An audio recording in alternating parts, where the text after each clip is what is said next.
ഇവിടെ അനിയൻ വന്നില്ലേ? ഇല്ല, അനിയെ കുളിച്ചിട്ടില്ല. അപ്പൊ ഇന്നലെ പറഞ്ഞല്ലേ 9 മണിയാകുമ്പോഴേക്ക് റെഡി ആയി അല്ലേ? അനിയൻ ബിരിയാണി മാത്രം വാങ്ങിട്ട് വരാൻ പറഞ്ഞു. ബിരിയാണി മാത്രം മതി ഇല്ലേ അവന്? മുജി ബിരിയാണി. അപ്പൊ നമ്മളിപ്പോ എവിടെ പോകാൻ നോക്കുന്നത്? കുന്നംപടാരി മല. കുന്നംപടാരി മലയിലൊക്കെ പോയി ഒന്ന് അടിച്ചു പൊളിച്ചിട്ട് വരണം. മുജി ബിരിയാണി വാങ്ങിട്ട് നമുക്ക് വീട്ടിൽ പോയി കഴിക്കാം കേട്ടോ. Happy Christmas. Happy Christmas. ഞങ്ങളൊന്ന് കുഞ്ഞു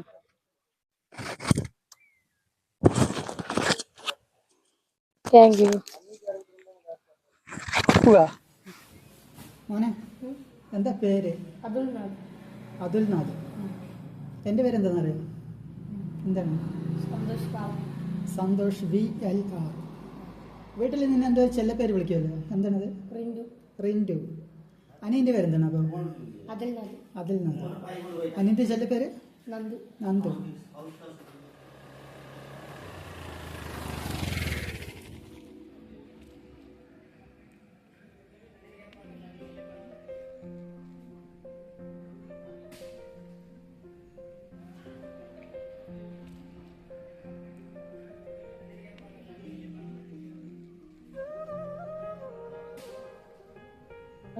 എനിക്കൊരു കഥ പറഞ്ഞു തരുമോ? പണ്ട് മുത്തശ്ശിമാരും അമ്മമാരൊക്കെ പറഞ്ഞിരുന്നു മേത്തെ ഒരു കഥ അല്ലേ? അപ്പൊ നിന്റെ മുത്തശ്ശിയോ അമ്മയോ കഥ പറഞ്ഞില്ലേ? അയ്യേ, അവർക്കറിയില്ലയോ? ഇല്ല. ഇന്നത്തെ കാലത്ത് കുട്ടികൾക്കൊന്നും ഈ പഴയ കഥകളൊന്നും പറഞ്ഞു തരാറേ ഇല്ല. അപ്പൊ അത് ശരി, എന്തായാലും എനിക്കൊരു നല്ലൊരു കഥ പറഞ്ഞുതരാം.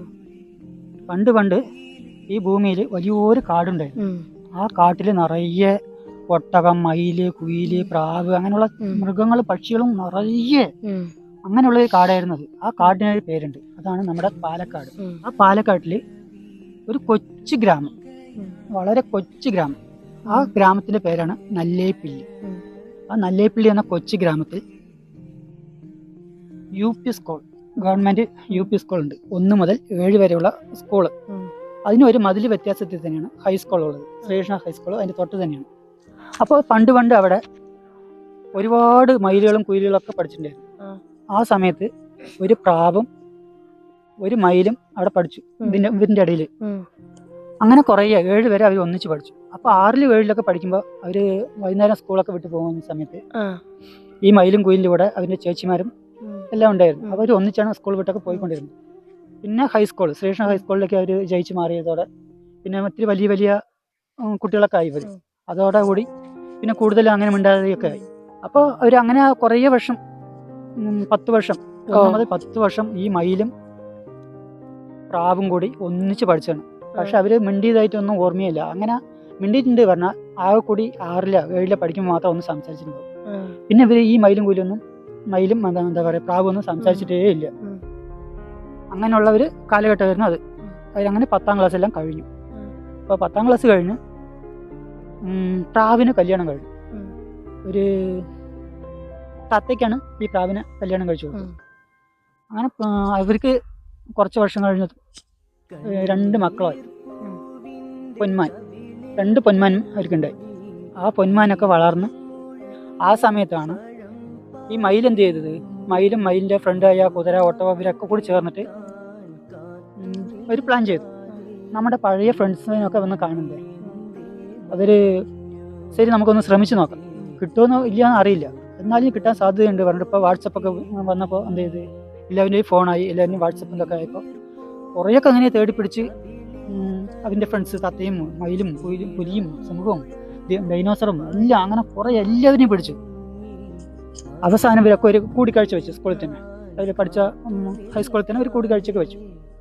അതിനുശേഷം എന്തായി ചോദിച്ചു കഴിഞ്ഞു പറഞ്ഞാൽ ഈ പൊന്മാനോട് മയിലിന് ഭയങ്കര ഇഷ്ടം.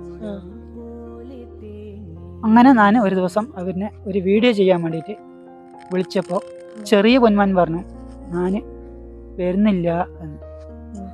വലിയ പൊന്മാൻ ഇപ്പൊ എൻ്റെ കൂടെ വന്ന് ഈ കഥയും കേട്ട് എവിടെ ഇരിക്കണുണ്ട്. നിങ്ങളെ കുറിച്ചാ പറയണ. അപ്പോ നിങ്ങളെ കുറിച്ച്, നിന്റെ അമ്മയും എന്നെയും കുറിച്ചുള്ള കഥയാണിത്. കഥ എങ്ങനെയുണ്ട്? സൂപ്പറായിട്ടുണ്ട്. അപ്പോൾ വീട്ടിൽ പോയി കഴിഞ്ഞു പറഞ്ഞാൽ ഫ്രണ്ട്സുമാരിനോടൊക്കെ പറയണം ഞങ്ങളൊരു വീഡിയോ എടുത്തിട്ടുണ്ട്. വീഡിയോ ഇഷ്ടമായാൽ ഫോളോ ചെയ്യുക, സബ്സ്ക്രൈബ് ചെയ്യുക, പിന്നെ വേറെ ലൈക്ക് ചെയ്യുക. നിങ്ങൾ ഈ മലിനെ കുറിച്ചൊന്ന് പറഞ്ഞു തരുമോ? ഈ മലിനെ കുറിച്ച് പറയുമ്പോൾ എനിക്ക് വ്യക്തമായിട്ട് ഒരു അറിവൊന്നുമില്ല. അതായത് നമ്മുടെ യൂട്യൂബ് ചാനലിലെ ആദ്യത്തെ വീഡിയോ ഇവിടെയായിരുന്നു. പക്ഷെ ഞാൻ അന്ന് വീഡിയോ യൂട്യൂബിൽ ഇടാൻ വേണ്ടി ഇവിടെ നിർത്തിയില്ല, മുൻകൂട്ടി എടുത്ത് വെച്ച വീഡിയോനെ എടുത്തിട്ടതെന്ന് മാത്രം. അപ്പോൾ ഇവിടെ വരുന്ന സമയത്ത് ഞങ്ങൾ അതിന് ശേഷം വന്നിട്ട് ഇവിടെ കുറേ അന്വേഷിച്ചു. പക്ഷെ അന്വേഷിച്ചപ്പോൾ ഒന്നും ഈ മലിനെക്കുറിച്ച് അങ്ങനെ എത്ര വർഷത്തെ പഴക്കമുണ്ടോ ഇല്ലെങ്കിൽ അവിടുത്തെ ഈ അമ്പലത്തിൻ്റെ പഴക്കമോ അങ്ങനെയൊന്നും അറിയാനൊന്നും പറ്റിയിട്ടില്ല. പക്ഷേ ഈ ചുറ്റുഭാഗത്ത് ഉള്ള ആൾക്കാരുടെ അമ്പലമാണത്, അത് മാത്രമേ അറിയാൻ പറ്റിയിട്ടുള്ളൂ. പിന്നെ ഞങ്ങൾ പണ്ട് കാലത്ത് ചെറുപ്പത്തിൽ ഞങ്ങൾ ഇവിടെ വരുമ്പോൾ നമ്മൾ കയറി വരുമ്പോൾ ഒരു അമ്പലം കണ്ടു. ഇപ്പോൾ അമ്പലം പണിതുകൊണ്ടിരിക്കുന്നു. ആ അമ്പലത്തിൽ ഫ്രണ്ടിലായിട്ടൊരു ചെറിയൊരു പനയോല കൊണ്ടുള്ള ഒരു ചെറിയ കുടിലാണ്. ആ കുടിലൊരു ആട്ടുതൊട്ടിലുണ്ട്. ആ ആട്ടുതൊട്ടിലാണ് ഈ അവിടുത്തെ ദൈവം ഇരുന്ന് ആടാൻ വേണ്ടിയിട്ടുള്ള തൊട്ടിലാണെന്ന് വിശ്വാസം. അങ്ങനെയാണ് അത് സംഭവം. അപ്പം അത് മാത്രമേ അറിയുള്ളൂ, അങ്ങനെ കൂടുതൽ കാര്യങ്ങളൊന്നും അറിയില്ല. പിന്നെ അത് ഇവിടെ കാണുന്നതാണ് കുന്നംകാട്ടുവതി ഏരി പറയുന്നത്.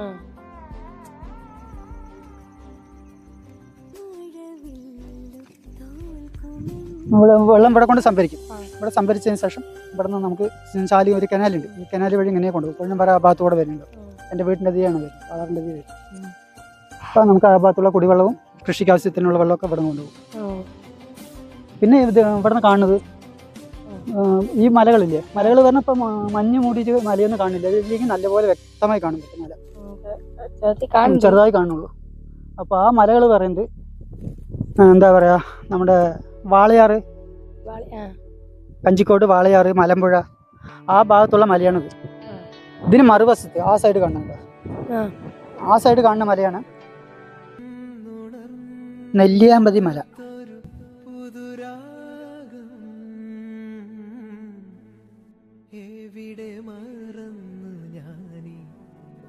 പിന്നെ നമ്മുടെ ചിറ്റൂര് നല്ലേപ്പള്ളി പറയുന്നത് നേരെ പടിഞ്ഞാറ് ഭാഗത്ത്. ഇത് വന്നിട്ട് വടക്ക് ഭാഗം, ഇത് തെക്ക്, ഇത് വന്നിട്ട് കിഴക്ക് ഭാഗം, ഇത് പടിഞ്ഞാറ് ഭാഗത്താണ് നമ്മുടെ വീട് നല്ലേപ്പള്ളി. പിന്നെ ചിറ്റൂര് എല്ലാം ആ സൈഡാണ്. പിന്നെ ഈ ഭാഗത്ത് കോയമ്പത്തൂര് മറ്റേതൊക്കെ ആ സൈഡ് വരും. പിന്നെ ഈ ഭാഗത്ത് പൊള്ളാച്ചി അങ്ങനെയുള്ളത്. പക്ഷെ ഇവിടെ നിന്ന് നോക്കിക്കഴിഞ്ഞാൽ പറഞ്ഞാൽ ആ മലയും ഈ മലയും തമ്മിൽ ദൂരം എത്രയാണ് അറിയാം? ഈ രണ്ട് മലകൾ തമ്മിലുള്ള ദൂരം ചുരുങ്ങി കൃത്യമായി പറഞ്ഞാൽ 41 കിലോമീറ്റർ ഉണ്ട്. ആ മലയും ഈ മലയും തമ്മിലുള്ള ദൂരം 41 കിലോമീറ്റർ. അപ്പോൾ ഒരു മാക്സിമം 40 കിലോമീറ്റർ നമുക്ക് പറയാം. ഇത് വന്നിട്ട് ലോകത്തിലെ ഏറ്റവും വലിയ മലമ്പാത പറയും. അതായത് ലോകത്ത് ഇത്രയും വലിയ ഒരു വിടവില്ല. ഇതൊരു പർവ്വതമാണ് ശരിക്കും പറഞ്ഞാൽ.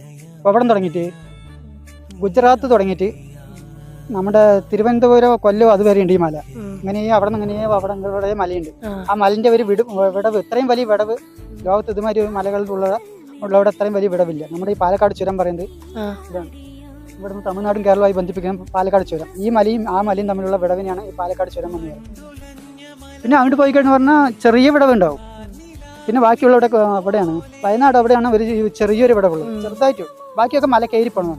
താമരശ്ശേരി ചുരമൊക്കെ പറയുന്നത് മല കയറി തന്നെ ഇറങ്ങണം. ഇതുവരെയുള്ള വിടവ് വേറെ എവിടെയില്ല. ലോകത്തിലെ ഏറ്റവും വലിയ മലമ്പാതയാണ് ഈ പാലക്കാട് ചുരം.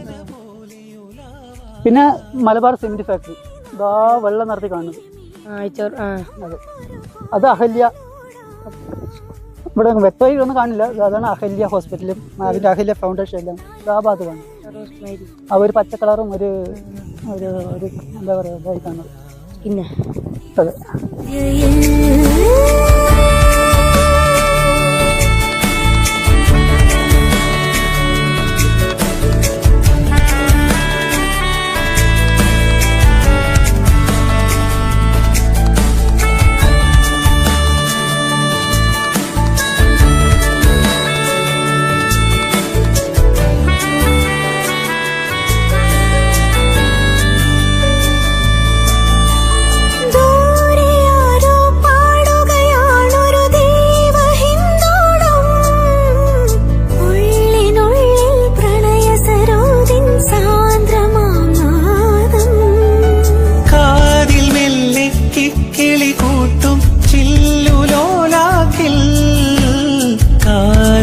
സ്വരമന്ത്രമുണർത്തും ലോലസല്ലാപം ഒരു കോടി സൂര്യമണി തേടി തെളിവാനിൽ മെല്ലെ ഉയരാൻ വാ.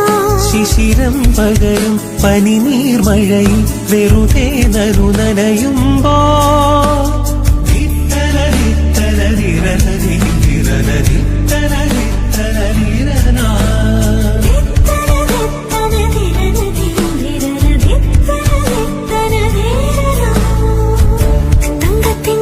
കിളിയായി കുറുകാൻ അത് അവിടെ നോക്കി പറ, ഒരിക്കൽ കൂടി പറ. ലൈക്ക് ചെയ്യുക, കമന്റ് ചെയ്യുക, സബ്സ്ക്രൈബ് ചെയ്യുക.